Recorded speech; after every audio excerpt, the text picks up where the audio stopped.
Bienvenue dans Terre et Progrès, le magazine des filières agricoles produit par le FIRCA. Le grand format du jour est consacré au métier de seigneur d'EVA. Mais avant, coup d'œil sur l'actualité des filières d'AgroNews. En collaboration avec le ministère d'État, ministère de l'Intérieur et de la Sécurité et le ministère de l'Agriculture, le Conseil du café cacao organise du 19 au 21 février à Daloa un séminaire sur le thème « Quelle mission pour les comités départementaux de suivi CDS dans le cadre de la commercialisation intérieure du café et du cacao ?» Le directeur général du Conseil du café cacao, Mme Massandjé Touré Litse, a ouvert solennellement le dit séminaire le mercredi 19 février dernier, en présence de M.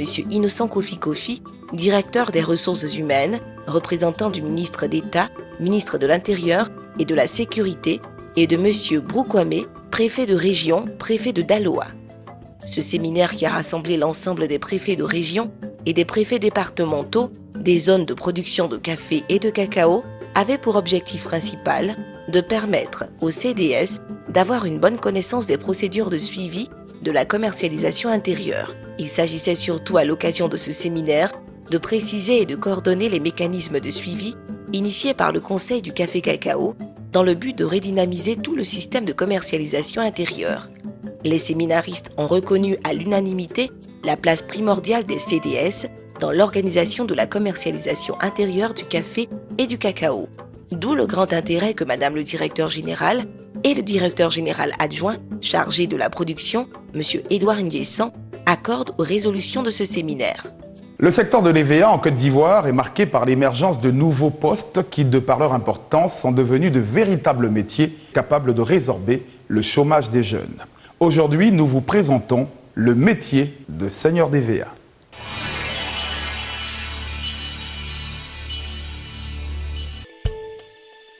Le FIRCA, en collaboration avec l'AGFOP, a élaboré le répertoire des emplois métiers et des référentiels de formation au métier de l'EVA. Ces emplois métiers ont été répertoriés, dont 4 emplois majeurs, seigneurs, pépiniéristes, greffeurs et régisseurs de plantation. Parmi ces emplois, un est véritablement au cœur de l'activité évéicole, le métier de seigneur. Cette importance est sans cesse relevée par les acteurs de la filière EVA lors des différents forums auxquels ils participent. En 2005, le nombre de planteurs d'EVA s'élevait à 16 500. À fin 2013, on en dénombre 123 000, repartis sur plus de 400 000 hectares de plantation. Or, un seigneur gère en moyenne une superficie de 3 hectares, en J3, fréquence de saignée communément utilisée en Côte d'Ivoire. Pour couvrir les 165 000 hectares en production, les besoins actuels s'élèvent à environ 60 000 seigneurs. Dans les 5 années à venir, 235 000 hectares de plantation seront matures et nécessiteront un besoin supplémentaire de 87 000 seigneurs, en y incluant les seigneurs volants. Le métier de seigneur permettra donc dans les 5 prochaines années d'occuper environ 150 000 actifs. Il constitue un fort potentiel de résorption du chômage des jeunes, naguère majoritairement occupés par les hommes, intéresse aujourd'hui autant les hommes que les femmes qui n'hésitent pas à se lancer dans la saignée du latex. Le caoutchouc naturel possède des propriétés élastiques inégalées par ses concurrents, qui en fait une matière première stratégique pour l'industrie de la pneumatique et pour l'industrie médicale, gants et préservatifs en latex. Le secteur a donc de beaux jours devant lui. La saignée consiste à extraire le latex de l'EVA présent dans des cellules vivantes organisées en vaisseaux et formant des manteaux concentriques dans l'écorce de l'arbre, les laticifères. Le seigneur pratique une incision dans l'écorce qui permet de libérer le latex contenu dans les laticifères. Le travail du seigneur débute très tôt le matin, 5h30, lorsque le chef d'équipe procède par appel à la distribution du matériel de travail et au rappel des consignes d'usage. Régulièrement exposé aux intempéries et à de multiples risques, le port d'équipements de protection individuelle est indispensable au seigneur avant de commencer son travail. La peur des lunettes, ça c'est pour moi-même ma propre sécurité d'abord. Parce qu'en saignant, le latex peut tomber dans vos yeux. Et là, c'est dangereux pour les yeux. Les paires de bottes aussi. Parce que quand on saigne, On ne peut pas tout regarder à terre en marchant. Souvent, il y a les reptiles pour ne pas que quelque chose vous pique. La saignée commence généralement quand l'arbre atteint 6 ans de vie et 50 cm de circonférence à 1 mètre du sol. Le métier de seigneur est une activité qui nécessite de nombreuses heures de travail et de marche sur de longues distances par jour. La saignée exige la position debout pendant plusieurs heures sans interruption, la dextérité et la précision dans l'exécution de l'activité.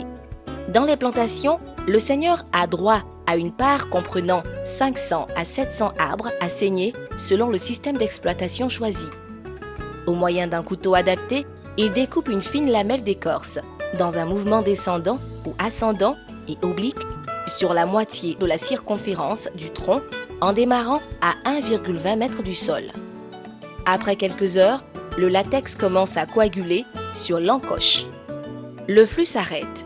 Le latex peut alors être recueilli immédiatement sous forme liquide ou après coagulation naturelle dans la tasse. La saignée est répétée tous les 3 ou 4 jours pour raviver l'encoche par prélèvement d'une nouvelle lamelle d'écorce d'une épaisseur d'environ 2 mm presque tout au long de l'année. Mais avant d'effectuer le ravivement de l'encoche précédente, le seigneur procède à une opération de nettoyage. Il extirpe la lame de latex qui est coagulée dans l'encoche précédente, l'encombre et la bouche. Il fait de même pour la rigole de drainage et la gouttière.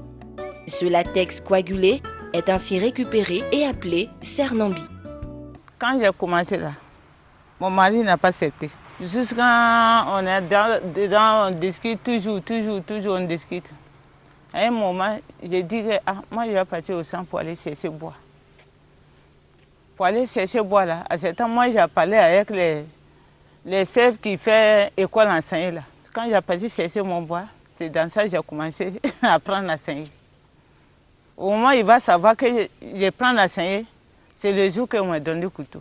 À chaque saignée, l'encoche est ravivée en découpant une fine lamelle d'environ 2 mm d'épaisseur sur toute la profondeur de l'écorce. Il faut toutefois éviter de toucher le cambium, assise génératrice du bois, car cela provoque des cicatrices. La récolte peut se faire sous forme liquide, on parle de récolte en latex, si on procède juste après la saignée, ou solide, si on laisse le latex coaguler dans la tasse. Récolte en coagulum. En cas de récolte sous forme liquide, on peut ajouter légèrement de l'ammoniac pour empêcher la coagulation précoce. L'écorce de l'arbre est divisée en plusieurs parties appelées panneaux. La saignée suit un plan de gestion de panneaux. La présence du chef d'équipe s'avère alors importante pour éviter au seigneur de passer par erreur d'un panneau à l'autre ou pour corriger des défauts constatés. Je vais tracer la médiane pour qu'elle puisse bien voir. Là, quand elle va venir, elle ne doit plus pousser le couteau pour traverser. Donc, arriver là, elle doit pousser le couteau juste à la limite de la médiane, elle doit s'arrêter. Dans le métier de seigneur, l'homme et la femme ont les mêmes responsabilités sur les parcelles. En outre, dans leur plan de carrière, l'un ou l'autre peut évoluer et devenir chef d'équipe saignée ou contrôleur de saignée par la validation des acquis d'expérience.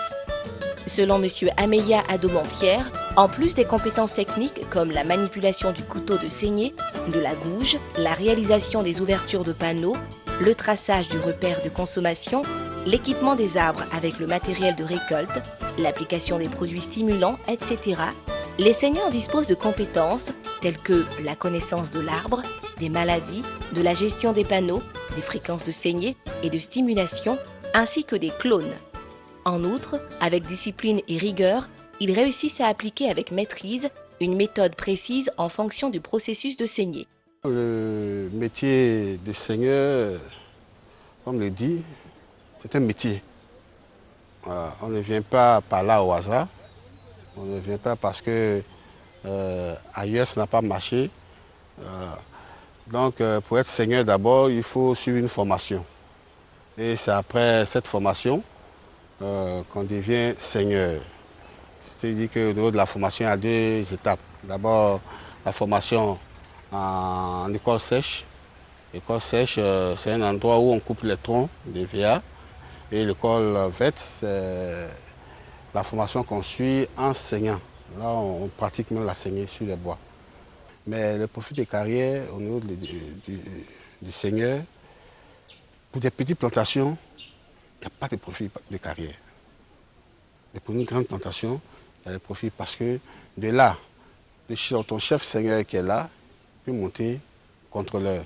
Donc forcément, le seigneur qui est là depuis des années, et qui est discipliné, et qui saigne bien, qui est meilleur seigneur, on le montre comme chef seigneur. Après chef seigneur, si tu es achat, tu deviens contrôleur. Maintenant, si tu as un bagage comme, intellectuel, tu peux aller passer ce test-là pour devenir moniteur, même encadreur. Cheville ouvrière de la production, le seigneur joue un rôle important dans le développement de l'exploitation évéicole. Cependant, la formation qui constitue le meilleur investissement pour l'acquisition des compétences techniques doit être la priorité des chefs d'exploitation afin de permettre à cet agent de jouer pleinement son rôle. Vu le déficit de seigneurs constaté et aux besoins à venir, le FIRCA a inscrit dans les cahiers des charges régissant l'assistance technique la création de 3 écoles de saignée par secteur. Rappelons que le pays est divisé en 18 secteurs évéicoles, dont 3 concernent les zones d'expansion que sont Man, Yamoussoukro et Bondoukou. Hormis les zones d'expansion, on dénombre 3 écoles de saignée dans chacun des autres secteurs. Ainsi, chaque année, 45 écoles de formation sont fonctionnelles et sont disponibles pour la formation par ordre de priorité. Le planteur lui-même ou l'un de ses enfants, un actif agricole d'un planteur d'EVA, un jeune du village voulant s'adonner à la saignée. Tous les jeunes désireux de s'adonner au métier lucratif de seigneur sont invités à contacter le moniteur de la zone la plus proche. Le seigneur d'EVA est un maillon essentiel pour l'EVA-culture, car de sa maîtrise de la technique de saignée dépend la rentabilité de la production évéicole. Retrouvez l'émission sur le site internet www.firca.ci.